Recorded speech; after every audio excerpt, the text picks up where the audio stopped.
পানের ভাইরা আল্লাহর পয়গম্বর যখন দুনিয়ার জন্য আগমন করলেন, আমার পানের ভাইরা আল্লাহর পয়গম্বর দুনিয়াতে আগমন করার পর এবার আল্লাহর পয়গম্বর বিশ্বকে কে দুধ পান করাইবে?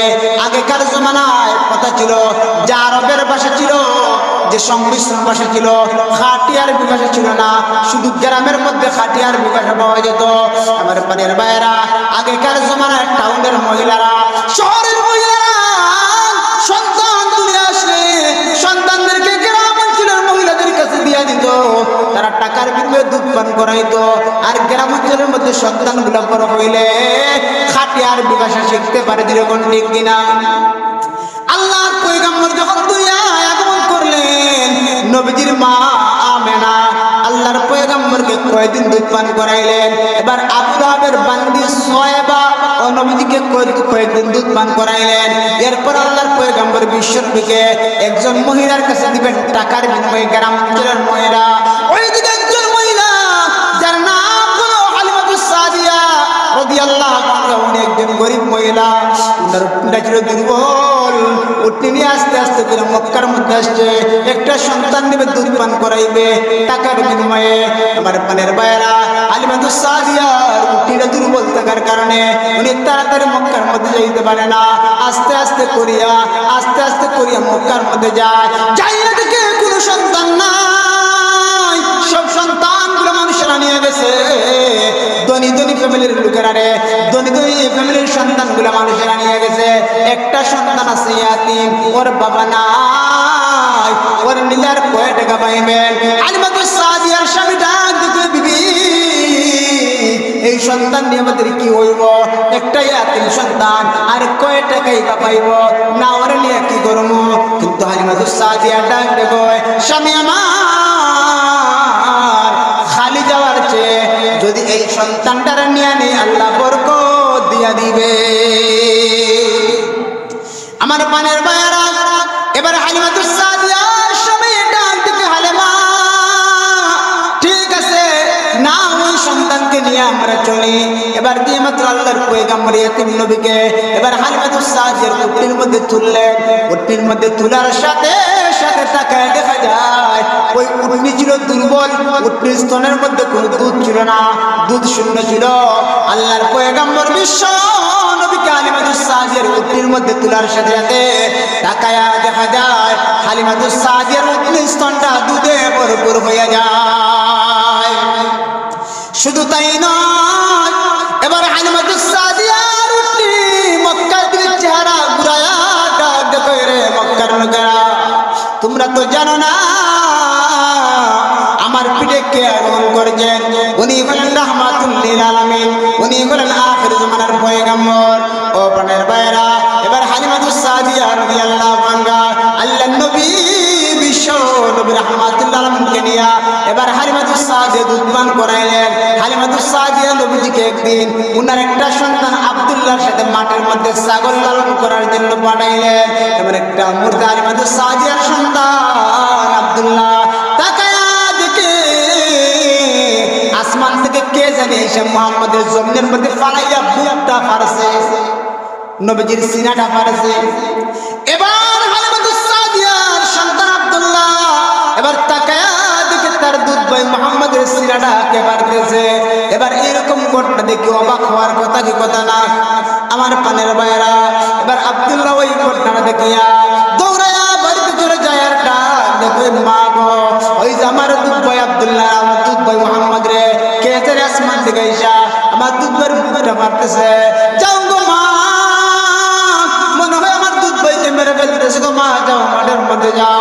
এবার হালিমাতুস সাদিয়া রাদিয়াল্লাহু আনহা এবার দৌড়াইয়া মাঠের মধ্যে যায়।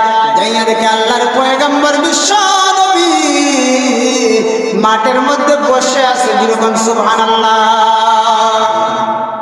আমার পানের ভাইরা এবার হালিমাতুস সাদিয়া বুঝতে পারলেন উনি আখির জামানার পয়গম্বর হবে, উনি আখির জামানার পয়গম্বর হবে। আমার পানের ভাইরা এবার হালিমাতুস সাদিয়া চিন্তা করলেন এই সন্তানটা যদি আমার কাছে রাখি কোন দিন কোন ঘটনা ঘটবে আমি বাইসে যাব। এই সন্তানটা কখন আমার কাছে রাখা যায় না, তার মার কাছে আবার ফিরাইয়া দেয়। এখন যেহেতু সন্তানটা খুব বড় হয়ে গেছে, এবার হালিমাতুস সাদিয়া এবার আল্লাহর পয়গম্বরের মা আমেনার কাছে চলে চলে যায় আর ডাক দেখে আমেনা গো তুমি আমার একটা সন্তান জন্ম দিয়েছো রে আমেনা তোমার সন্তানটা এত সুন্দর সন্তান আমার জিন্দগিতে এত সুন্দর সন্তান কখনো দেখি নাই যেরকম সুবহানাল্লাহ এবার মা আমেনা ডাক দেখে রে হালিমা তুমি ঘুরে গ্রামাঞ্চলের মহিলা তুমি বলে তায়েফের মহিলা তুমি কয়টা জায়গায় এসেছো আমি আমেনা শহরের মহিলা আমি কয়েকটা জায়গা ঘুরাইয়ে দেখছি আমার সন্তান মুহাম্মদের চেয়ে সুন্দর কোন সন্তান আমি দেখি নাই যেরকম সুবহানাল্লাহ আমার পানের বাইরা এবার জিবরাইল আলাইহিস সালাম হাজির হয়ে গেছে ডাক দেখে রে হালিমা রে আমেনা তোমরা মুহাম্মদ সম্পর্কে কি মন্তব্য করলা এই মন্তব্যটা আমার পছন্দ হলো না তোমরা কয়টা রাষ্ট্র সফর করেছ আমি জিবরাইল আলাইহিস সালাম মুহূর্তের মধ্যে সারাটা পৃথিবী ঘুরে ঘুরে দেখেছি কিন্তু মুহাম্মদের চেয়ে সুন্দর কোন সন্তান এই পৃথিবীতে দেখি না আমার আল্লাহ ডাইতে করে জিবরাইল তোমার কথাটা আমার পছন্দ হলো না রে আমেনা রে হালিমা তোমাদের কথাটা আমার পছন্দ হলো না আমার বন্ধু মুহাম্মদের শান নিয়ে তোমরা কি বললা আমার বন্ধুরা রাহমাতুল্লাহ বানাইছে রে আমেনা রে হালিমা এরে জিবরাইল তুমি শুনে রাখো আমি আল্লাহ এই পৃথিবীতে হাজারো কোটি মখলুকাত সৃষ্টি করেছি হাজারো কোটি মানুষ সৃষ্টি করেছি কিন্তু আমার বন্ধু মুহাম্মদের চেয়ে সুন্দর কোনো মানুষ আমি আল্লাহ এই পৃথিবীর জমিনে সৃষ্টি করি না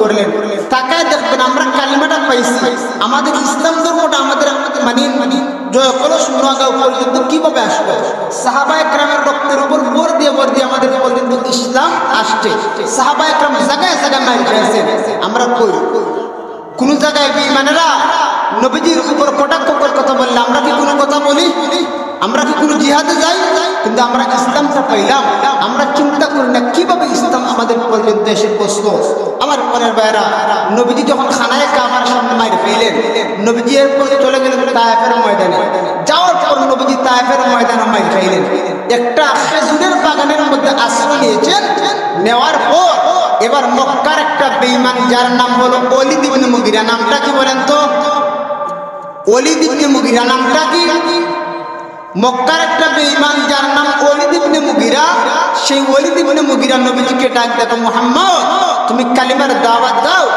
মানুষেরা তোমারে মারে তোমার শরীর থেকে মানুষেরা রক্ত জড়ায় আর তুমি কালিমার দাওয়াত দাও আমাদের বাপদাদার ধর্ম ছেড়ে দিয়া নতুন ধর্মের দাওয়াত দাও ও মুহাম্মদ তুমি তো পাগল হয়ে গেছো জুরে কোন নাউজুবিল্লাহ তখন আমার আল্লাহ সূরা কলম নাযিল করিয়া কলমের চারখানা আয়াত একাধারে নাযিল করিয়া নবীজিকে জানাইয়ে দিয়েছেন নবীজি মা আনতা বিনিআমাতি রাব্বিকা বিমাজনুন হে নবীজি আপনি আপনার রবের দয়ায় পাগল না যেরকম সুবহানাল্লাহ তাহলে আমার পানের ভাইরা আল্লাহ নবী নবুয়ত পাইছেন 40 বছর বয়সে কয় বছর বয়সে একটু কথা বলা লাগবে না হয়তো আমি মনে করব আপনারা আমার কথা বুঝতেছেন না নবীজি নবুয়ত পাইছেন উম্মত হিসেবে এগুলা জানার দরকার আছে না নাই নবীজি নবুয়ত পেয়েছেন 40 বছর বয়সে কয় বছর বয়সে 40 নবীজি যখন নবুয়ত পাইবেন নবীজির কাছে সর্বপ্রথম আল্লাহ নবীজিকে শব্দের মাধ্যমে নবীজিকে ওহী দান করেছেন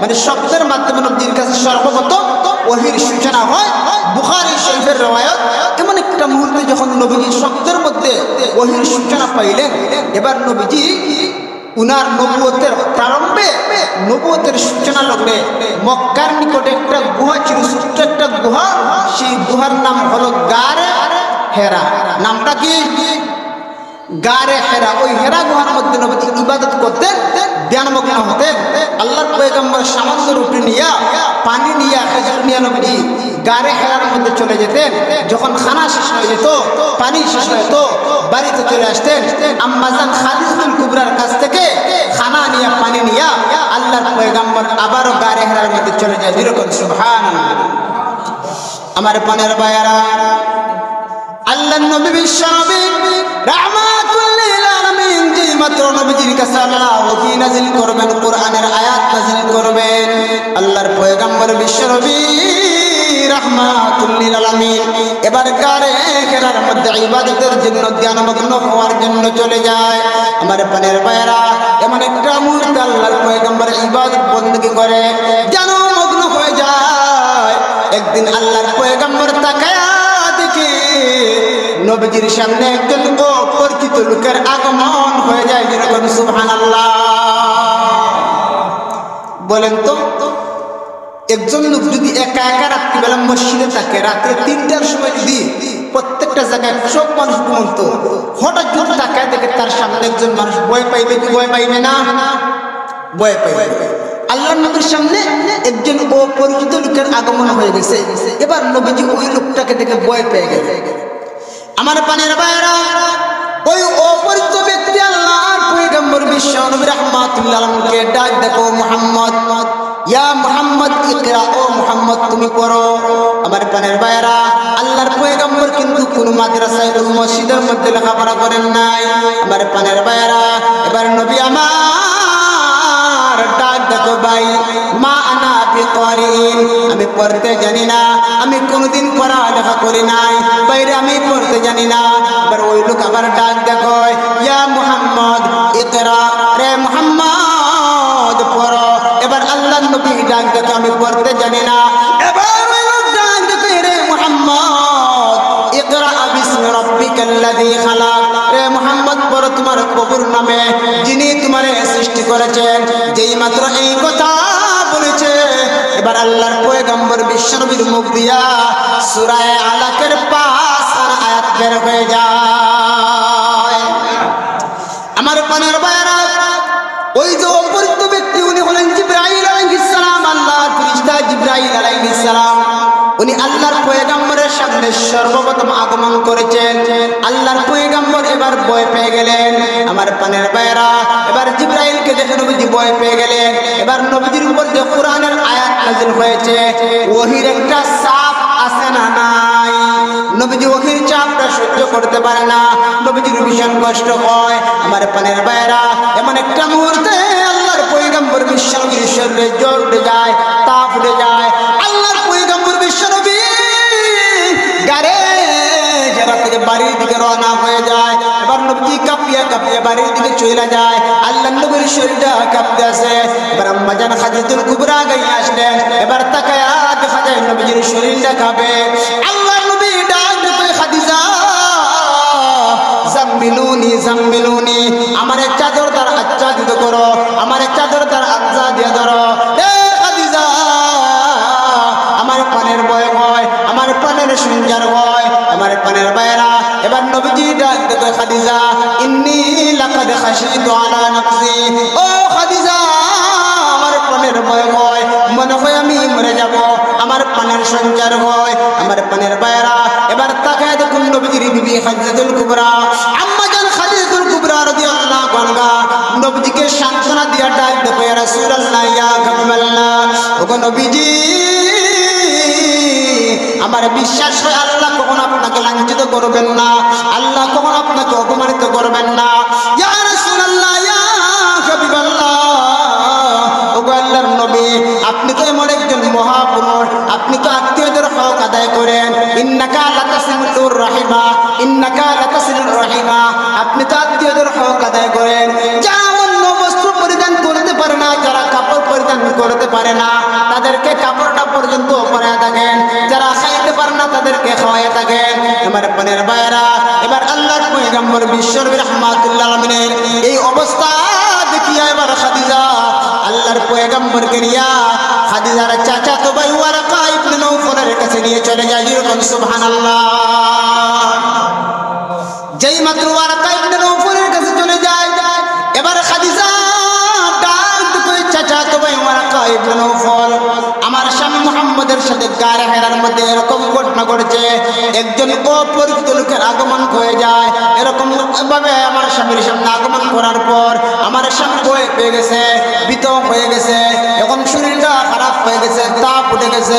আমার পানির ভাইরা, ওয়ারাকা ইবনে নওফল ডাক দেয়, মুহাম্মদ তোমার সাথে কি ঘটনা ঘটেছে আমার সামনে বলে বলো।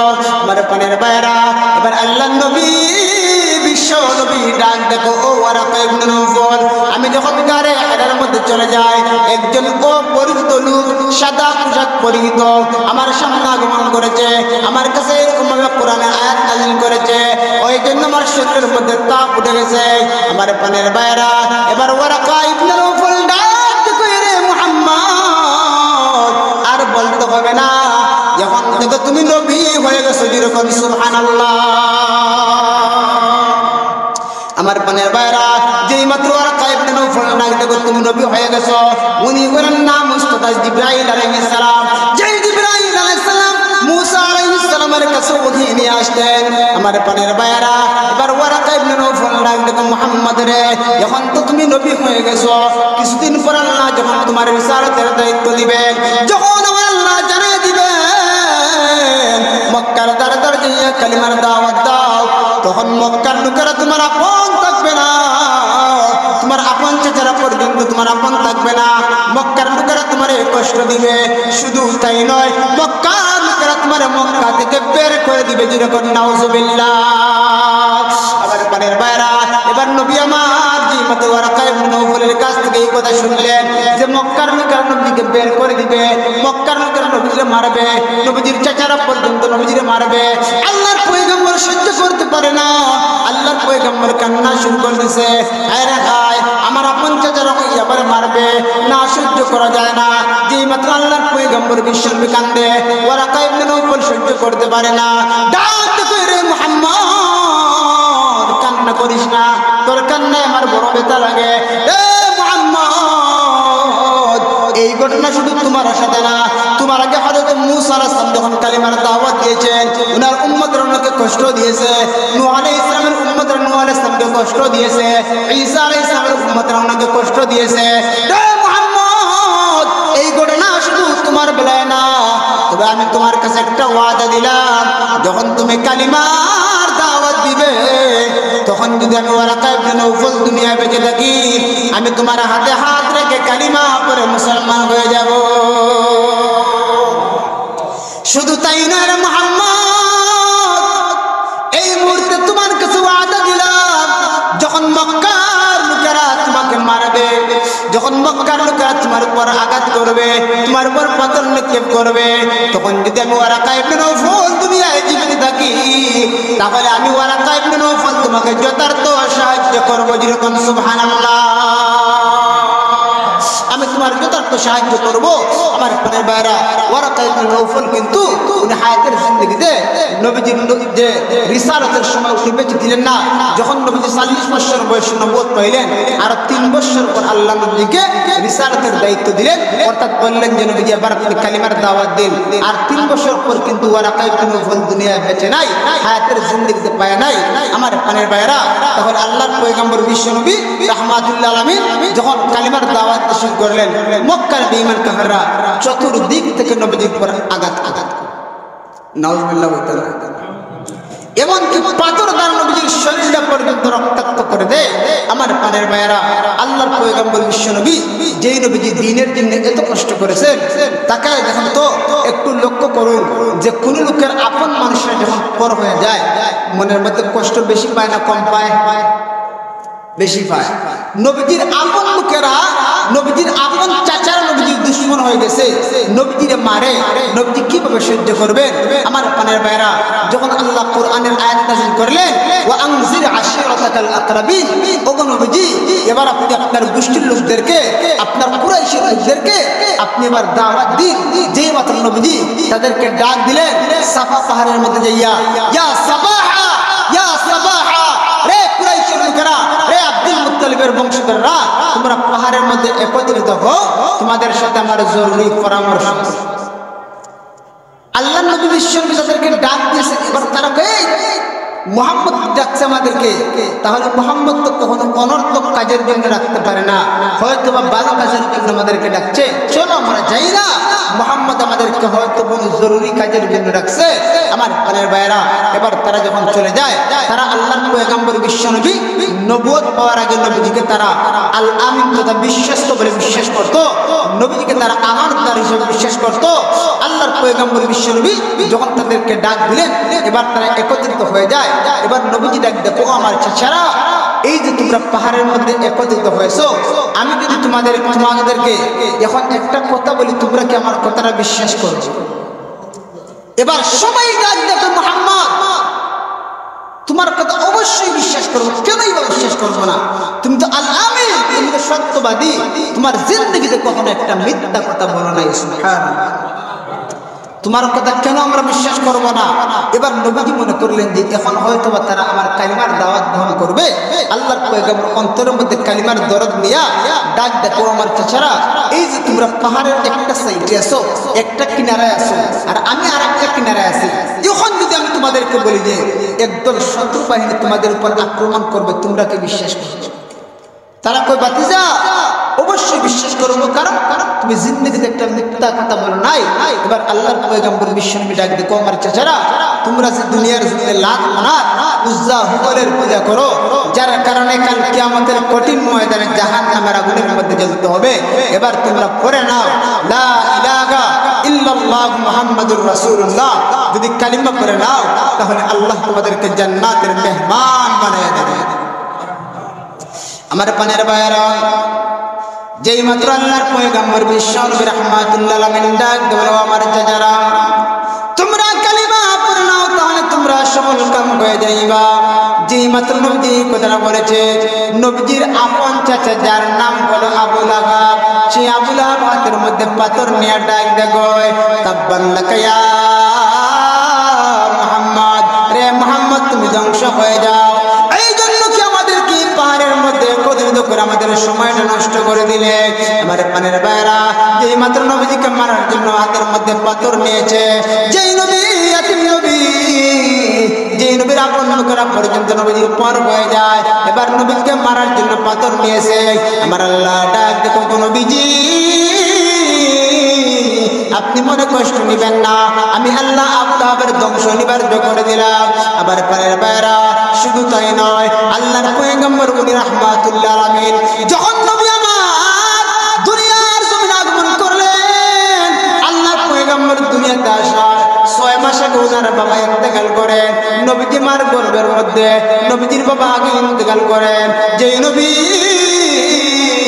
উনি উনার বাবার চেহারাটা পর্যন্ত দেখতে পারে নাই, উনার বয়স যখন 6 বছর হয় তখন মারা হারাইলেন।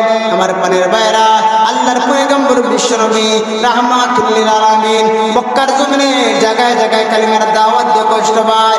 আমার আল্লাহ ডাক দেখো, নবী গো, আমি আল্লাহ আপনাকে কখনো বেইজ্জত করব না। ওয়া রাফা'না লাকা যিকরাক, আমি আল্লাহ আপনার মর্যাদা বাড়াইয়া দিলাম, আমি আল্লাহ আপনার মর্যাদা উঁচু করে দিলাম। আমার পানের ভাইরা, আল্লাহর পয়গম্বর উনি আমার একজন মহামানব, যে নবীকে আল্লাহ রাহমাতুল্লাহ আলামিন বানাইয়া পাঠাইছে।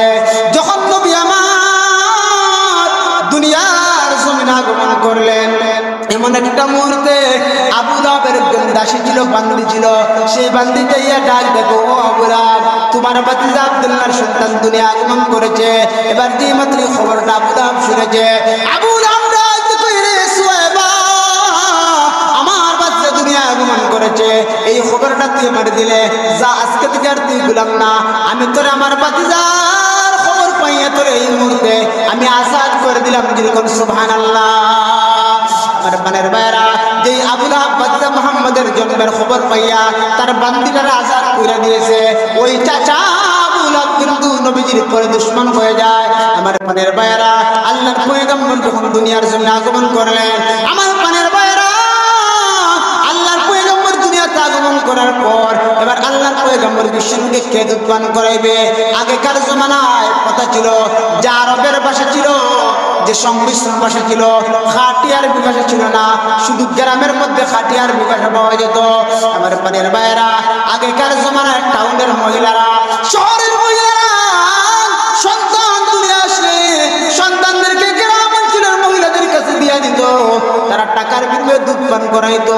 আর গ্রাম অঞ্চলের মধ্যে সন্তানগুলো বড় হইলে খাঁটি আরবি ভাষা শিখতে পারে। যেরকম ঠিক কিনা? আল্লাহর পয়গম্বর যখন দুনিয়ায় আগমন করলেন, নবীজির মা আমেনা আল্লাহর পয়গম্বরকে কয়েকদিন দুধ পান করাইলেন। এবার আবু লাহাবের বান্দি সুহাইবা ও নবীজিকে কয়েকদিন দুধ পান করাইলেন। এরপর আল্লাহর পয়গম্বর বিশ্বনবীকে একজন মহিলার কাছে দিবেন টাকার বিনিময়ে। গ্রাম অঞ্চলের মহিলা, ওইদিকে একজন মহিলা যার নাম হলো হালিমাতুস সাদিয়া রাদিয়াল্লাহু আনহা, উনি একজন গরিব মহিলা, তার পিতা ছিল দুর্বল, উটনি নিয়ে আস্তে আস্তে করে মক্কার মধ্যে আসছে একটা সন্তান নেবে দুধ পান করাইবে টাকার বিনিময়ে আমার পানের ভাইয়েরা হালিমাতুস সাদিয়ার উটনিটা দুর্বল থাকার কারণে উনি তাড়াতাড়ি মক্কার মধ্যে যাইতে পারে না আস্তে আস্তে করিয়া মক্কার মধ্যে যায় যাইয়া দেখে কোনো সন্তান নাই সব সন্তানগুলো মানুষেরা নিয়ে গেছে ধনী ধনী ফ্যামিলির লোকেরা রে ধনী ধনী ফ্যামিলির সন্তানগুলো মানুষেরা নিয়ে গেছে একটা সন্তান আছে ইয়াতিম ওর বাবা নাই ওর নীলার কয় টাকা পাইবেন হালিমাতুস সাদিয়ার স্বামী ডাক দিতে বিবি এই সন্তান নিয়ে আমাদের কি হইব একটা ইয়াতিম সন্তান আর কয় টাকাই বা পাইব না ওর নিয়ে কি করব কিন্তু হালিমাতুস সাদিয়া ডাক দেখো স্বামী আমার খালি যাওয়ার চেয়ে যদি এই সন্তানটার নিয়ে নেই আল্লাহ বরকত দিয়া দিবে আমার পানের ভাইয়েরা এবার হালিমাতুস সাদিয়া স্বামী ডাক দিকে হালিমা ঠিক আছে না ওই সন্তানকে নিয়ে আমরা চলি এবার দিয়ে মাত্র আল্লাহর পয়গম্বর ইয়াতিম নবীকে এবার হালিমাতুস সাদিয়ার উটনির মধ্যে তুললেন উটনির মধ্যে তোলার সাথে সাথে তাকায় দেখা যায় ওই উটনি ছিল দুর্বল উটনির স্তনের মধ্যে কোনো দুধ ছিল না দুধ শূন্য ছিল আল্লাহর পয়গম্বর বিশ্ব নবীকে হালিমাতুস সাদিয়ার উটনির মধ্যে তোলার সাথে সাথে তাকায় দেখা যায় হালিমাতুস সাদিয়ার উটনির স্তনটা দুধে ভরপুর হয়ে যায় শুধু তাই নয় এবার হালিমাতুস সাদিয়ার উটনি মক্কার দিকে চেহারা ঘুরায়া ডাক দেখো রে মক্কার লোকেরা তোমরা তো জানো না আমার পিঠে কে আগমন করেছেন উনি হলেন রাহমাতুল লিল আলামিন উনি হলেন আখির জামানার পয়গম্বর ও প্রাণের ভাইয়েরা এবার হালিমাতুস সাদিয়া রাদিয়াল্লাহু আনহা আল্লাহর নবী বিশ্ব নবী রাহমাতুল লিল আলামিনকে নিয়া এবার হালিমাতুস সাদিয়া দুধ পান করাইলেন হালিমাতুস সাদিয়া নবীজিকে একদিন উনার একটা সন্তান আব্দুল্লাহর সাথে মাঠের মধ্যে ছাগল লালন করার জন্য পাঠাইলেন এবার একটা মুহূর্তে হালিমাতুস সাদিয়ার সন্তান আব্দুল্লাহ তাকায়া দেখে আসমান থেকে কে জানে এসে মুহাম্মদের জমিনের মধ্যে ফালাইয়া বুকটা ফাড়ছে নবীজির সিনাটা ফাড়ছে এবার হালিমাতুস সাদিয়ার সন্তান আব্দুল্লাহ এবার তাকায়া দেখে তার দুধ ভাই মুহাম্মদের সিনাটা কে ফাড়তেছে এবার এরকম ঘটনা দেখে অবাক হওয়ার কথা কি কথা না আমার পানের ভাইয়েরা এবার আব্দুল্লাহ ওই ঘটনা দেখিয়া দৌড়ায়া বাড়িতে চলে যায় আর ডাক দেখো মা গো ওই যে আমার দুধ ভাই আব্দুল্লাহ আমার দুধ ভাই মুহাম্মদ রে কে তেরে আসমান থেকে আইসা আমার দুধ ভাইয়ের মুখটা মারতেছে যাও গো মা মনে হয় আমার দুধ ভাইকে মেরে ফেলতেছে গো মা যাও মাঠের মধ্যে যাও এবার হালিমাতুস সাদিয়া রাদিয়াল্লাহু আনহা এবার দৌড়ায়া মাঠের মধ্যে যায় যাইয়া দেখে আল্লাহর পয়গম্বর বিশ্ব নবী মাঠের মধ্যে বসে আছে যেরকম সুবহানাল্লাহ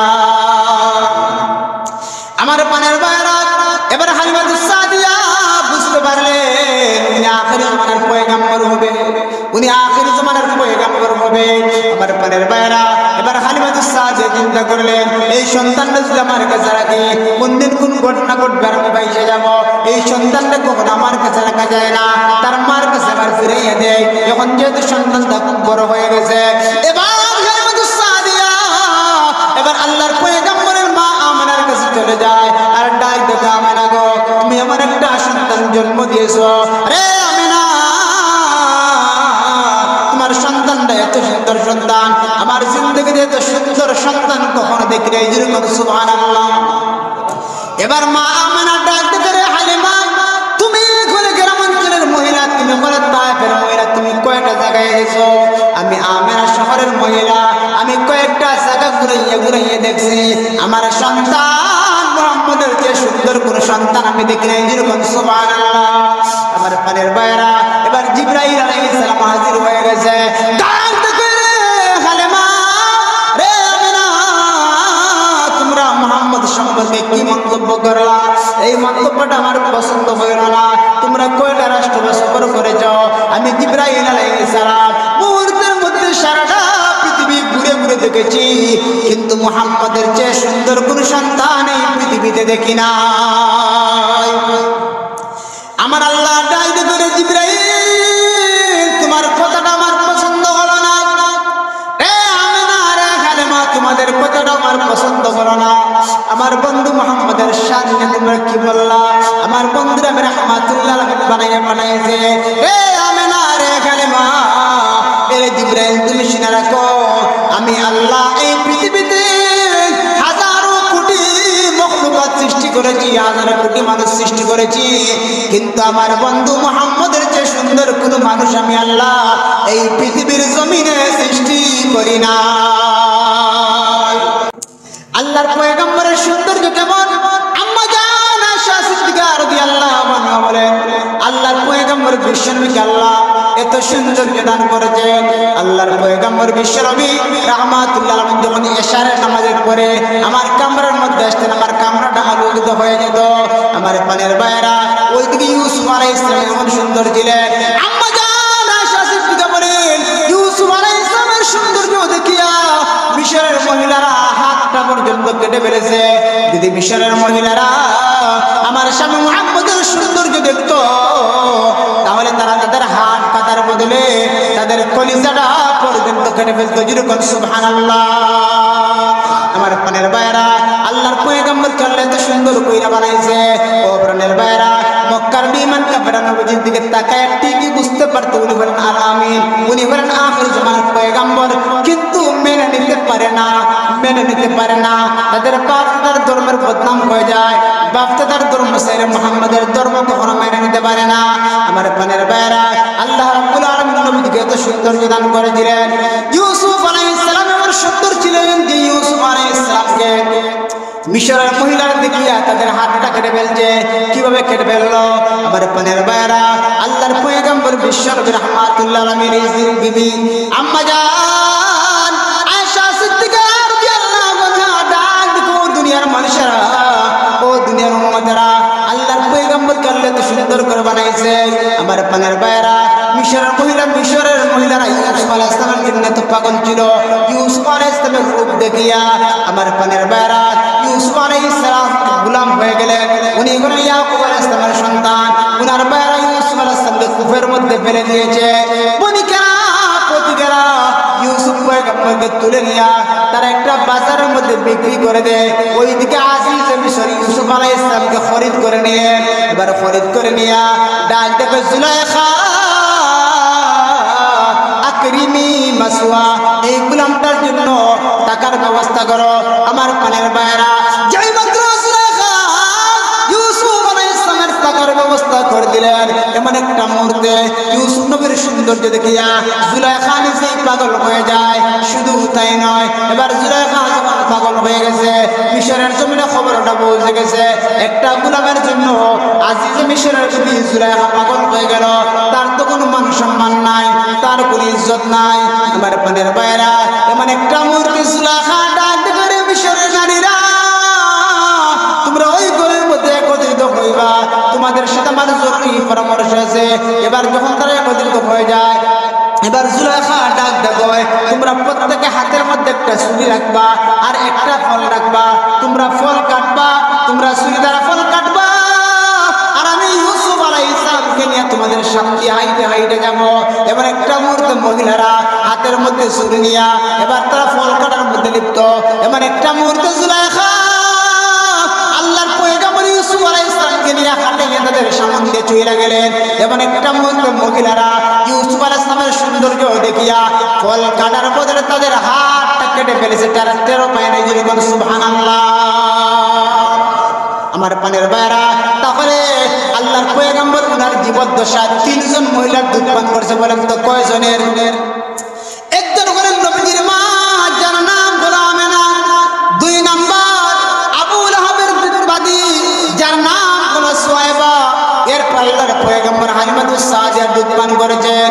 আমার পানের ভাইরা তাহলে আমরা বুঝতে পারলাম হালিমাতুস সাদিয়া নবীজির দুধ মা। আমার পানের ভাইরা আল্লাহর পয়গম্বর বিশ্বের দুধ মার কেমন খিদমত করতেন। নবী আমার একদিন জিরান নামক জায়গার মধ্যে সাহাবায়ে কেরামদেরকে নিয়ে ওয়াজ করতে আসেন। যেমন সময় আল্লাহর পয়গম্বর তাকায় দেখে একটু দূরে একজন মহিলা বাঁকা হইয়া লাঠির উপর বর দিয়ে নবীজির খিদমতের দিকে আগায়। আল্লাহর পয়গম্বর বিশ্ব নবী রাহমাতুল্লাহ আলাইহি এবার মহিলার দিকে দৌড়াইয়া চলে যায়। এবার দৌড়াইয়া যাইয়া এবার লাঠির মধ্যে ধরিয়া এবার ওই মহিলার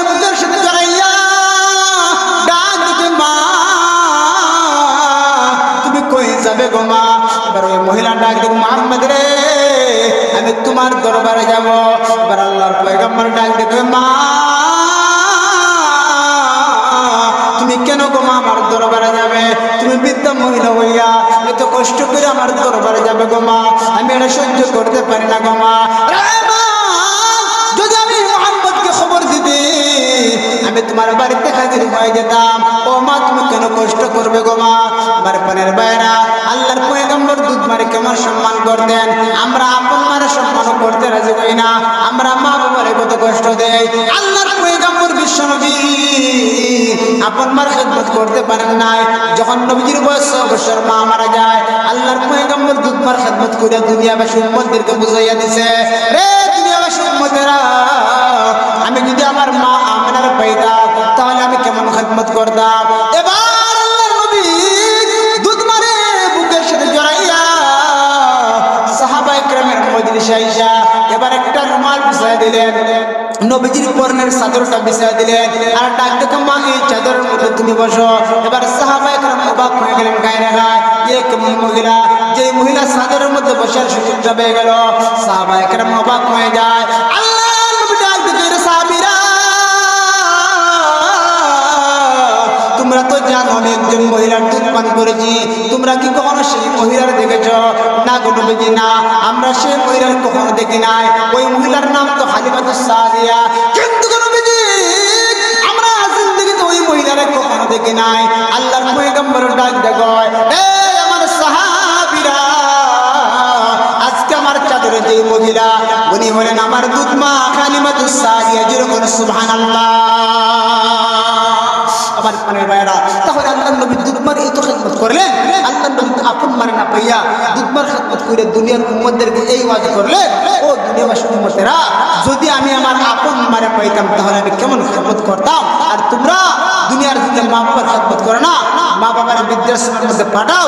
আমার প্রাণের ভাইরা নবী দুধমার খেদমত কিরকম ভাবে করছেন আমার প্রাণের ভাইরা। তাহলে আমরা বলতেছিলাম আল্লাহর পয়গম্বর বিশ্বনবী যখন কালিমার দাওয়াত পেশ করলেন, এবার চতুর্দিক থেকে মক্কার বিমান কাফেররা নবীজির উপর পাথর দিয়া ঢিল মারে, আল্লাহর পয়গম্বরের শরীরটা রক্তাক্ত হয়ে যায়, নবীজির শরীর থেকে রক্ত ঝরতে আসে। এমন একটা মুহূর্তে নবীজি খানায় কাবার সামনে দাওয়াত দেয়। আল্লাহর পয়গম্বর বিশ্বনবী ইসলামের সূচনার লোকে চিন্তা করেন হায় রেখায় এই যে এমন একটা অবস্থা, সাহাবায়ে কেরাম জায়গায় জায়গায় মাইর খায়, এরকম একটা অবস্থা কোন দিন যেন দিনটা প্রতিষ্ঠিত হইবে। হায় হায় বেঈমানরা এত জ্বালা নির্যাতন করে সাহাবায়ে কেরাম সহ্য করতে পারে না। এমন একটা মুহূর্তে মক্কা যে বড় বড় কয়েকটা কাফির ছিল, এর মধ্যে বড় দুইটা কাফির ছিল। একজন হলেন উমর রাদিয়াল্লাহু আনহু, উনি যখন কাফির ছিলেন, আরেকজন হলো আবু জেহেল।